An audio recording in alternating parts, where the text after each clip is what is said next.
ಮೇಲೆ ಚರ್ಚೆ ಮಾಡಲಿಕ್ಕೆ ಅವಕಾಶ ಕೊಟ್ಟಿದ್ದಕ್ಕೆ ತಮಗೆ ಧನ್ಯವಾದಗಳನ್ನು ಸಮರ್ಪಿಸುತ್ತಾ 2026 5 ನಿಮಿಷ ಮುಗಿಸಬೇಕು. ಮತ್ತೆ 15 ನಿಮಿಷದಲ್ಲಿ ಮುಗಿಸ್ತೀನಿ ಸರ್.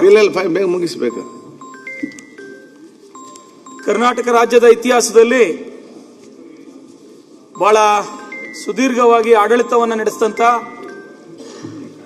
ಮತ್ತೆ ದಾಖಲೆಯ 17ನೇ ಬಜೆಟ್ ಅನ್ನ ಈ ನಾಡಿನ ಜನತೆಗೆ ಸಮರ್ಪಿಸಿದಂತ ಮಾನ್ಯ ಮುಖ್ಯಮಂತ್ರಿಗಳಾದಂತ ಸಿದ್ದರಾಮಯ್ಯನವರಿಗೆ ನಾನು ಅಭಿನಂದನೆಗಳನ್ನು ಸಲ್ಲಿಸುತ್ತಾ, ಮುಖ್ಯಮಂತ್ರಿ ಸಿದ್ದರಾಮಯ್ಯನವರು ಮಂಡಿಸಿರ್ತಕ್ಕಂಥ ಈ ಸಾಲಿನ ಬಜೆಟ್ ಕೇವಲ ಜನಪ್ರಿಯ ಯೋಜನೆಗಳಿಗೆ ಸೀಮಿತವಾಗದೆ ರಾಜ್ಯದ ಸುಸ್ಥಿರ ಅಭಿವೃದ್ಧಿ ಮತ್ತೆ ತಾಂತ್ರಿಕತೆಯ ಪ್ರಗತಿಯನ್ನ ದೃಷ್ಟಿಯಲ್ಲಿಟ್ಟುಕೊಂಡಂತಹ ಒಂದು ಪ್ರಗತಿಪರ ಮತ್ತೆ ರಾಜ್ಯದ ದೂರದೃಷ್ಟಿಯನ್ನು ಉಳ್ಳಂತಹ ಬಜೆಟ್ ಅಂತ ಈ ಬಜೆಟ್ ಅನ್ನ ವಿಶ್ಲೇಷಿಸಬಹುದು ಅಧ್ಯಕ್ಷರೇ. ಇಂದಿನ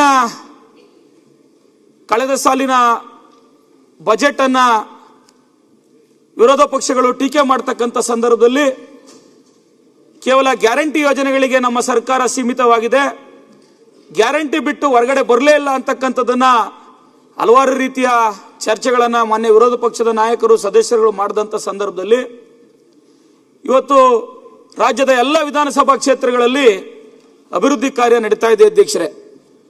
ಅದು ಕಳೆದ ಸಾಲಿನಲ್ಲೂ ಇರ್ಬೋದು, ಈ ಸಾಲಿನಲ್ಲೂ ಅದು ಮುಂದುವರಿಸ್ತಾ ಇರತಕ್ಕಂಥದ್ದನ್ನು ನಾವೆಲ್ಲ ಗಮನಿಸಬಹುದು ಅಧ್ಯಕ್ಷರೇ.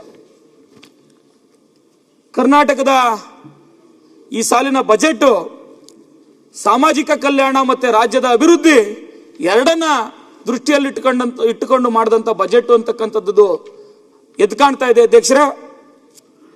ಇವತ್ತು ಕೃಷಿ ಕ್ಷೇತ್ರಕ್ಕೆ ಸಂಬಂಧಪಟ್ಟಂತೆ ಮಾನ್ಯ ಮುಖ್ಯಮಂತ್ರಿಗಳು ಮಂಡಿಸಿರ್ತಕ್ಕಂಥ ಬಜೆಟ್ ರೈತನಿಗೆ ಕೇವಲ ಅದು ಕಸುಬನ್ನಾಗಿ ನೋಡದೆ ಒಂದು ಉದ್ಯಮವನ್ನಾಗಿ ಅದನ್ನು ಮಾರ್ಪಡಿಸುವ ಪ್ರಯತ್ನವನ್ನ ಈ ಬಜೆಟ್ ಮಾಡಿರ್ತಕ್ಕಂಥದ್ದನ್ನ ನಾವು ಈ ಬಜೆಟ್ನಲ್ಲಿ ಗಮನಿಸಬಹುದು ಮಾನ್ಯ ಅಧ್ಯಕ್ಷರೇ.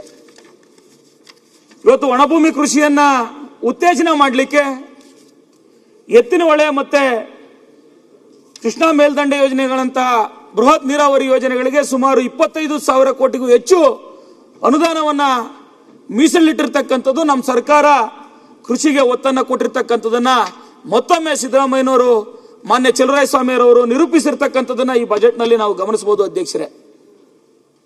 ಮಾನ್ಯ ಅಧ್ಯಕ್ಷರೇ, ಈ ಸಾಲಿನ ಬಜೆಟ್ನ ಮತ್ತೊಂದು ವಿಶೇಷತೆ ಏನು ಅಂತಂದ್ರೆ ಮಾನವ ಸಂಪನ್ಮೂಲ ಮತ್ತೆ ಶಿಕ್ಷಣಕ್ಕೆ ಒತ್ತನ್ನು ಕೊಟ್ಟಿರ್ತಕ್ಕಂಥದ್ದನ್ನ ಬಹಳ ಸೂಕ್ಷ್ಮವಾಗಿ ಗಮನಿಸಬಹುದು ಅಧ್ಯಕ್ಷರೇ.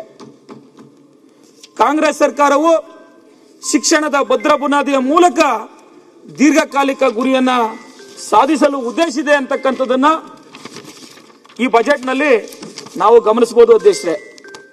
ದೀರ್ಘಕಾಲೀನ ಅಭಿವೃದ್ಧಿಗೆ ಶಿಕ್ಷಣವೇ ಅಡಿಪಾಯ ಅಧ್ಯಕ್ಷರೇ ಎಂಬ ಆಶಯ ನಮ್ಮ ಸರ್ಕಾರ ಇಟ್ಕೊಂಡಿದೆ ಅಧ್ಯಕ್ಷರೇ.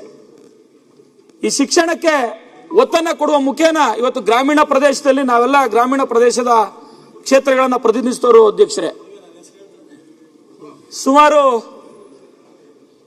800 ಕೆಪಿಎಸ್ ಶಾಲೆಗಳನ್ನ ಕರ್ನಾಟಕ ಪಬ್ಲಿಕ್ ಶಾಲೆಗಳನ್ನ ಮಾದರಿ ಶಾಲೆಗಳನ್ನ ಸ್ಥಾಪನೆ ಮಾಡತಕ್ಕಂಥದಕ್ಕೆ 3,900 ಕೋಟಿಗಳನ್ನ ಅನುದಾನವನ್ನ ಮೀಸಲಿರಿಸಿ ಇವತ್ತು ಶಿಕ್ಷಣಕ್ಕೆ ಒತ್ತನ್ನು ಕೊಟ್ಟು ಗ್ರಾಮೀಣ ಪ್ರದೇಶದಲ್ಲಿ ಏನು ಶಿಕ್ಷಣದಿಂದ ವಂಚಿತ ಆಗಿದೆ ಅಂತ ಶಾಲೆಗಳನ್ನು ಗುರುತಿಸಿ ಅದನ್ನ ಮೇಲ್ದರ್ಜೆಗೇರಿಸಿ ಅದಕ್ಕೆ ಒತ್ತನ್ನು ನೀಡಿ ಗ್ರಾಮೀಣ ಪ್ರದೇಶದ ಶಿಕ್ಷಣಕ್ಕೆ ಒತ್ತು ಕೊಟ್ಟಿರ್ತಕ್ಕಂಥದ್ದಕ್ಕೆ ಮಾನ್ಯ ಶಿಕ್ಷಣ ಸಚಿವರಾಗಿರ್ತಕ್ಕಂಥ ಮಧು ಬಂಗಾರಪ್ಪನವರಿಗೆ ಮತ್ತೆ ಮುಖ್ಯಮಂತ್ರಿಗಳಿಗೆ ವಿಶೇಷವಾದಂಥ ಕೃತಜ್ಞತೆಗಳನ್ನು ಗ್ರಾಮೀಣ ಭಾಗದ ಶಾಸಕನಾಗಿ ನಾನು ಸಲ್ಲಿಸಬೇಕಾಗ್ತದೆ ಅಧ್ಯಕ್ಷರೇ.